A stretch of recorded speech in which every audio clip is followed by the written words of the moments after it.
오늘 하나님께서 우리에게 주신 말씀은 출애굽기 6장 2절에서 8절, 마가복음 4장 26절에서 29절 말씀입니다. 이제 봉독합니다. 하나님의 말씀을 경청하십시오. 하나님이 모세에게 말씀하여 이르시되 나는 여호와이니라. 내가 아브라함과 이삭과 야곱에게 전능의 하나님으로 나타났으나 나의 이름을 여호와로는 그들에게 알리지 아니하였고 가나안 땅 곧 그들이 거류하는 땅을 그들에게 주기로 그들과 언약하였더니 이제 애굽 사람들이 종으로 삼은 이스라엘 자손의 신음소리를 내가 듣고 나의 언약을 기억하노라. 그러므로 이스라엘 자손에게 말하기를 나는 여호와라. 내가 애굽 사람의 무거운 짐 밑에서 너희를 빼내며 그들의 노역에서 너희를 건지며 편팔과 여러 심판들로서 너희를 속량하여 너희를 내 백성으로 삼고 나는 너희의 하나님이 되리니 나는 애굽 사람의 무거운 짐 밑에서 너희를 빼낸 너희의 하나님 여호와인 줄 너희가 알지라. 내가 아브라함과 이삭과 야곱에게 주기로 맹세한 땅으로 너희를 인도하고 그 땅을 너희에게 주어 기업을 삼게 하니라. 나는 여호와라 하셨다 하라.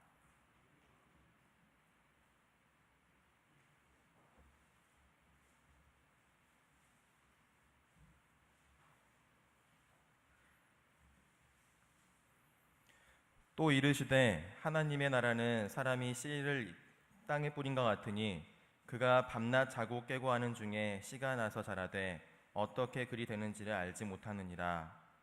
땅이 스스로 열매를 맺되 처음에는 싹이요 다음에는 이삭이요 그 다음에는 이삭의 충실한 곡식이라. 열매가 익으면 곧 낫을 대나니 이는 추수 때가 이렇습니다. 하나님께서 이 말씀을 통해 우리에게 은혜 주시길 원합니다.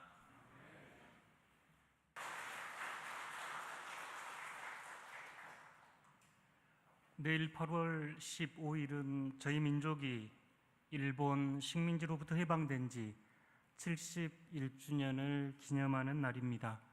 그래서 저희 교회는 오늘을 광복 71주년 기념 예배로 기억하며 드립니다. 오늘 말씀은 하나님의 나라의 관점에서 해방의 의미를 다시 한번 여러분하고 나누어 보고 싶습니다. 1910년 한일 병탄 이후 우리는 나라를 잃고 우리 말을 잃고 우리 문화를 잃어야 했던 식민지 시대를 경험해야 했습니다. 저희 할아버지들은 징용과 전쟁으로 끌려가 총알바지가 되거나 탄광에서 이름 없이 죽어야 했고 우리의 고운 할머니들은 위안부로 끌려가 일본군의 만행과 학행을 시달렸습니다. 국내외에서 독립운동을 하다가 가문이 큰 고통을 당하는 멸문지화를 당하기도 했고 어떤 이들은 친일로 자신의 부를 축적하며 일제에 동조하기도 하였습니다. 식민지 시대 기독교도 비슷한 상황이었습니다. 신앙을 지키기 위해 순교의 길을 걸어야 했던 주기철 목사님이 있었는가 하면 일제에 동조하여 신사참배를 강행했던 교회가 있었습니다.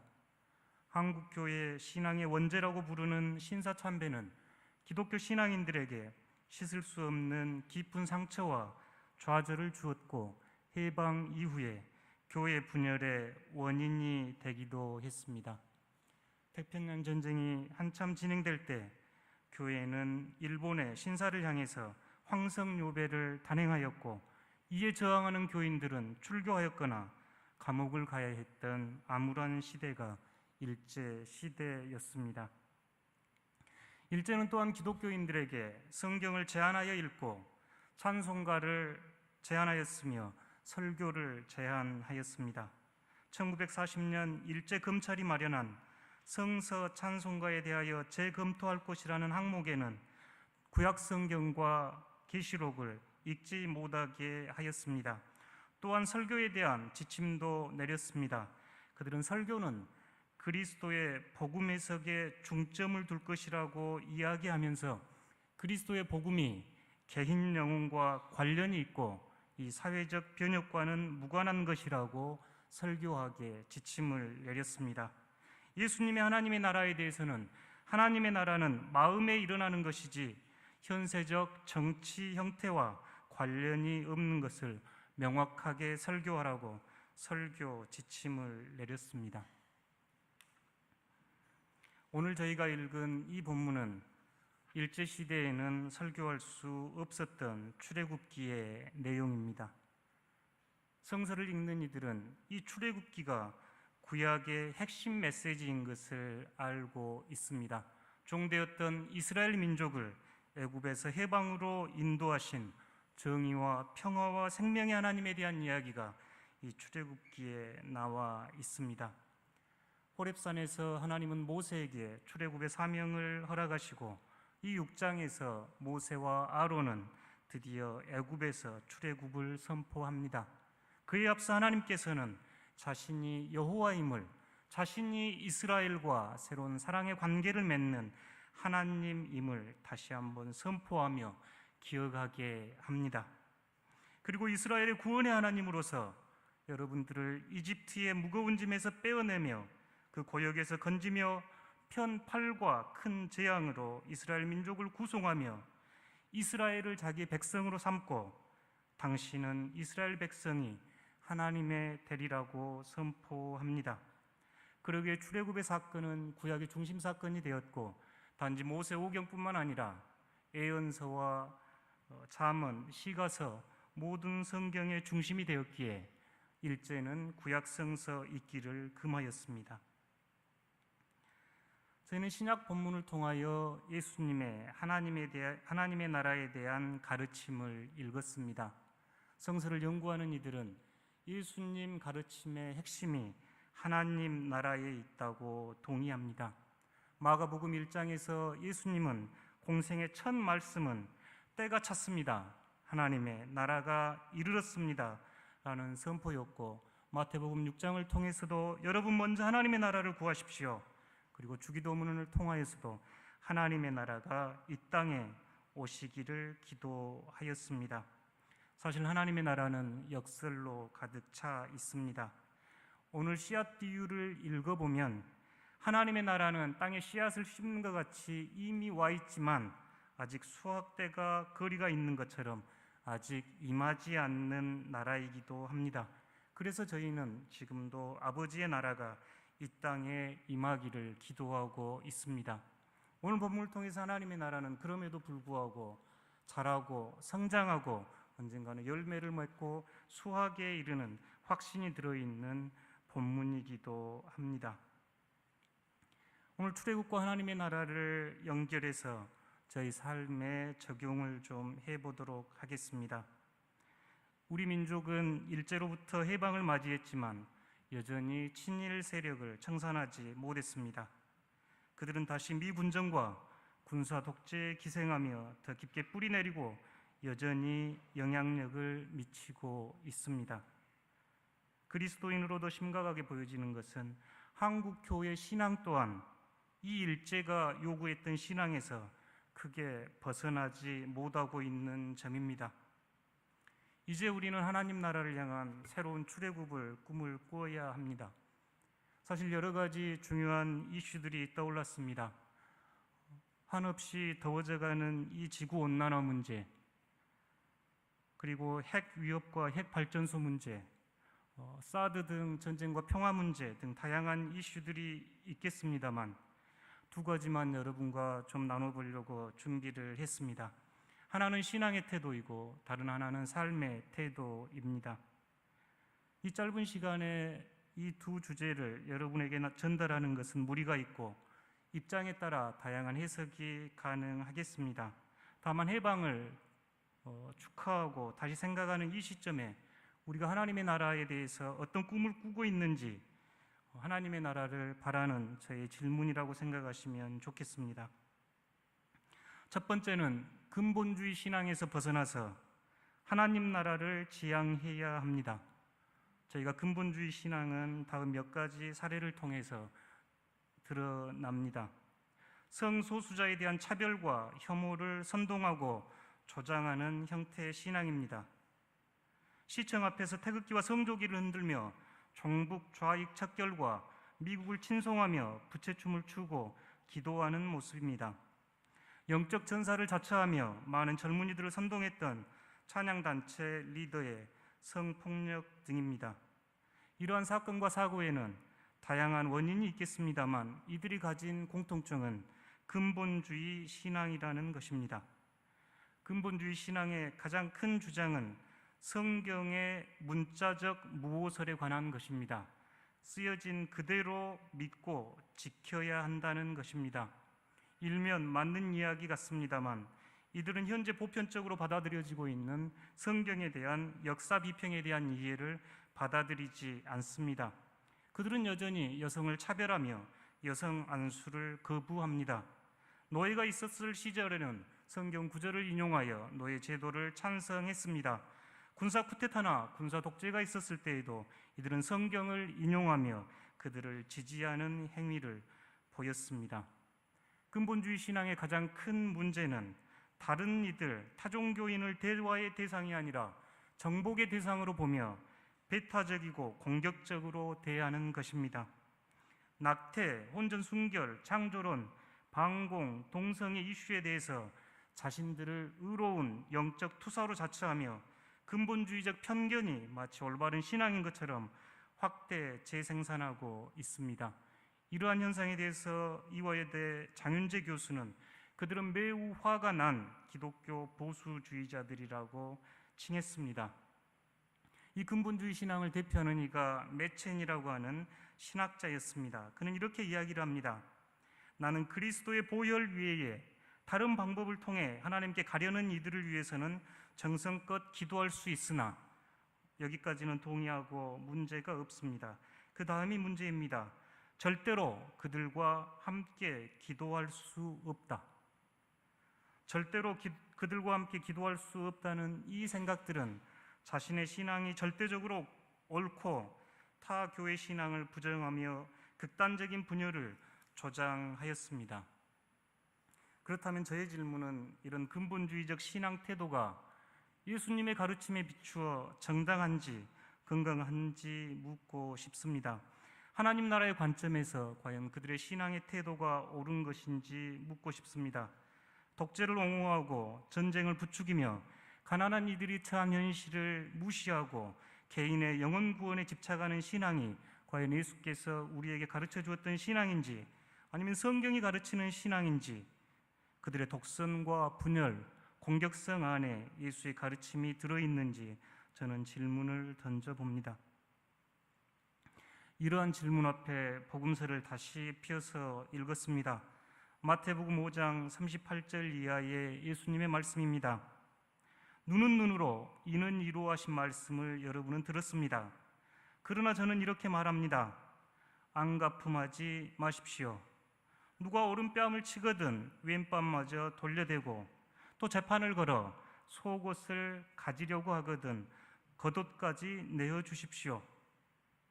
누가 억지로 오리를 가자고 하거든 심리를 같이 가주십시오. 달라는 사람에게 주고 꾸려는 사람에게 청을 물리치지 마십시오. 내 이웃을 사랑하고 원수를 미워하여라 하신 말씀을 여러분은 들었습니다. 그러나 저는 이렇게 말합니다. 원수를 사랑하고 여러분을 박해하는 사람들을 위하여 기도하십시오. 그래야만 여러분은 하늘에 계신 아버지의 아들이 될 것입니다. 아버지께서는 악한 사람들에게나 선한 사람들에게나 똑같이 햇빛을 주시고 옳은 사람이 옳지 못한 사람들만 사랑한다면 무슨 상을 받겠습니까? 세리들도 그만큼 하지 않습니까? 또 여러분은 자기 형제들에게만 인사를 한다면 남보다 나을 것이 무엇입니까? 이방인들도 그만큼 하지 않습니까? 하늘에 계신 아버지께서 온전한 것 같이 여러분도 온전하십시오. 예수님의 말씀입니다. 성경의 진정한 권위는 문자에 갇혀 있는 것이 아닙니다. 출애굽 사건과 하나님의 나라를 통해 보여주신 하나님께서 구체적인 역사 안으로 들어오셔서 지금 여기에서 그분의 사랑을 드러내는 것과 관련이 있습니다. 창조와 구원을 통해서 하나님은 우리와 지금 여기 함께 계시고 그 구원의 사건은 계속되고 있기에 저희는 사랑으로 응답하는 것이 성경의 권위와 무오를 증명하는 길입니다. 예수의 가르침과 성경의 가르침 어느 것에도 맞지 않는 근본주의 신앙은 폐기되어야 합니다. 건강하지 못하고 자기 독선과 자기 위선을 마치 신앙으로 표정하며 교회를 분열시키고 전쟁을 부추기며 독재를 옹호하는 것은 일제 식민지가 그렇게 한국 기독교가 갖기를 원했던 모습이었습니다. 이런 신앙으로부터 출애굽하여 정의와 평화, 기쁨의 하나님 나라 신앙을 가져야 합니다. 두 번째 주제는 경제입니다. 탐욕의 경제에서 하나님 나라 경제로 출애굽해야 합니다. 어느 신문에서 읽었습니다. 오늘의 한국 기독교는 한마디로 자본주의의 동맹군이자 천병이다. 교회에서는 자본주의적 욕망이 선포되고 그 욕망을 하나님과 성령 그리고 그리스도의 힘을 빌려 실현하고자 하는 인간의 이기주의적 의식이 집행되고 있다. 그리하여 돈, 권력, 명예 등 자본주의적 가치가 우상이 되어버렸다.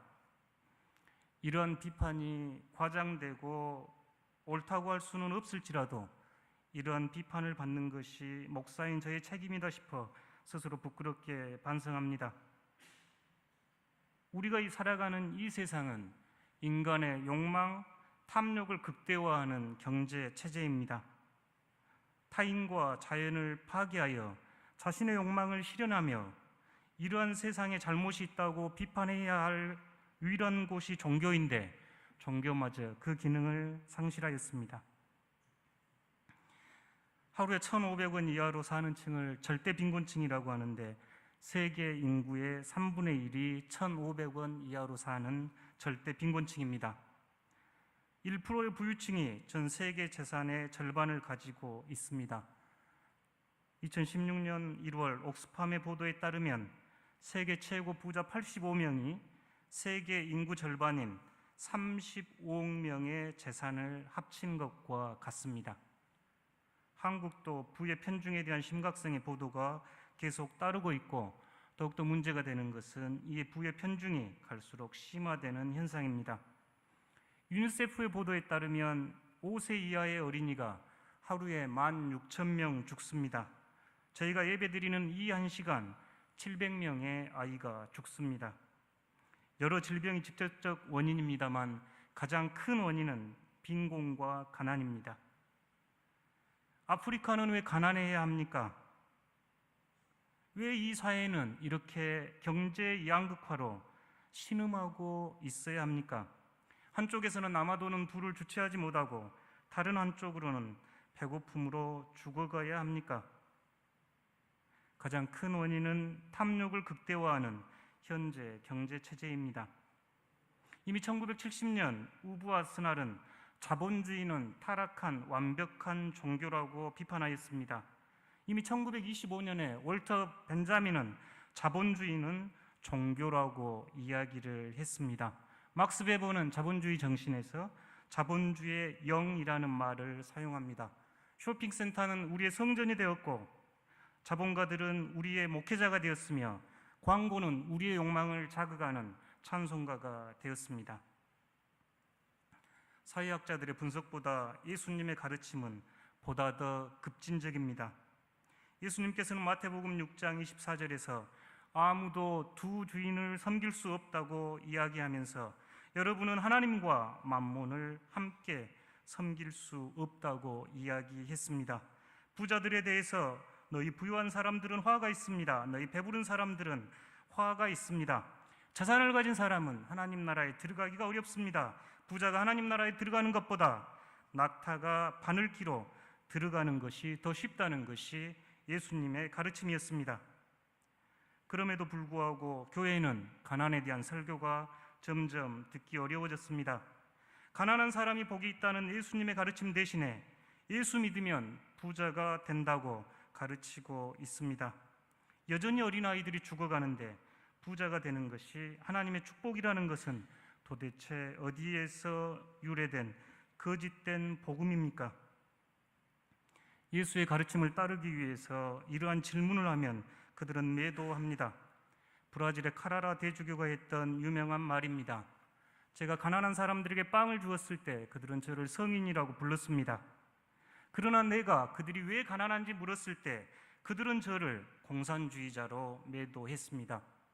교회가 가난한 이들을 위하여 구제하면 옳은 일이고 가난의 원인을 찾고 그것을 제거하려고 하면 교회의 일이 아니라고 부정하는 것과 같습니다.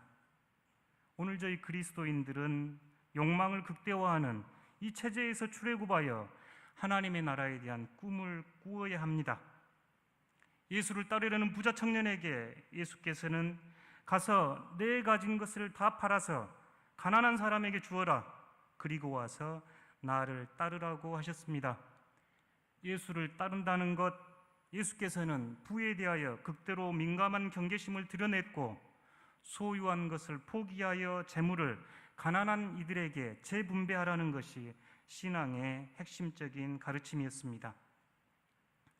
사실 가난의 문제를 교회에서 다루고 설교하기가 쉽지 않습니다. 우선 제 스스로 가난하지 못하기 때문입니다.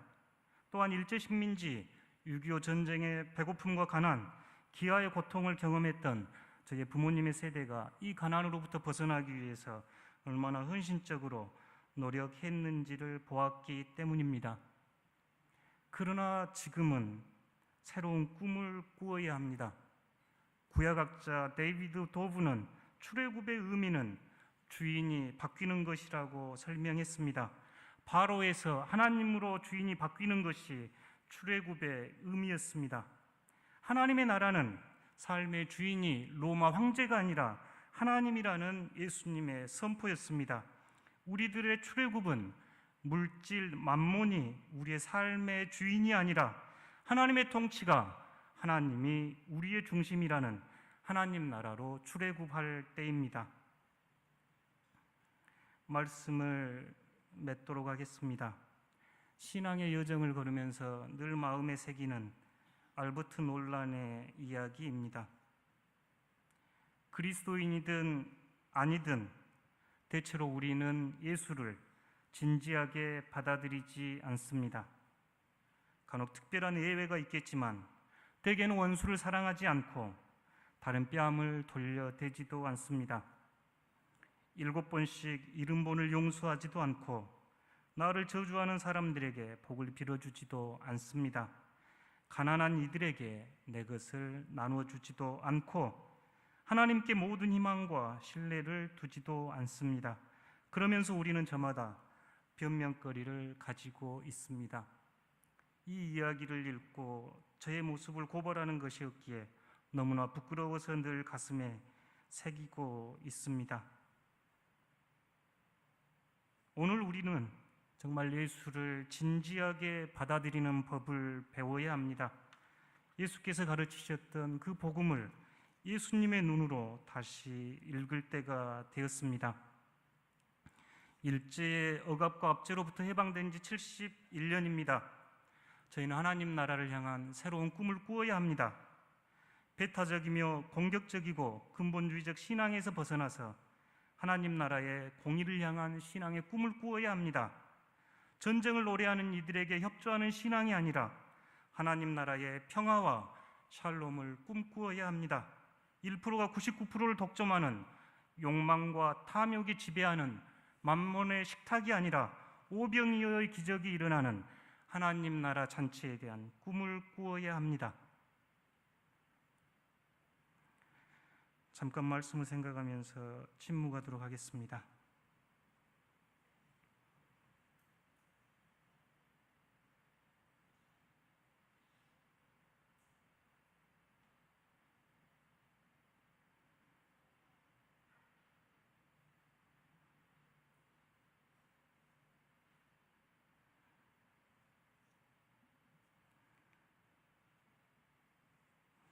하나님의 나라를 살지 못하는 저희를 불쌍히 여겨주시옵소서.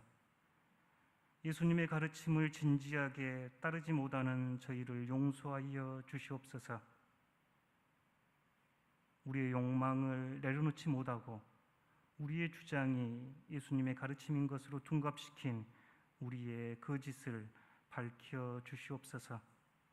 이 땅에 하나님의 나라가 정의와 평화와 기쁨으로 임하는데 저희가 참여할 수 있도록 힘과 용기를 주시옵소서. 하나님 나라에 대한 꿈을 꾸게 하시고 하나님 나라를 위하여 헌신하는 저희들이 되도록 주님 도와주시옵소서. 예수님 거룩하신 이름으로 기도드립니다. 아멘.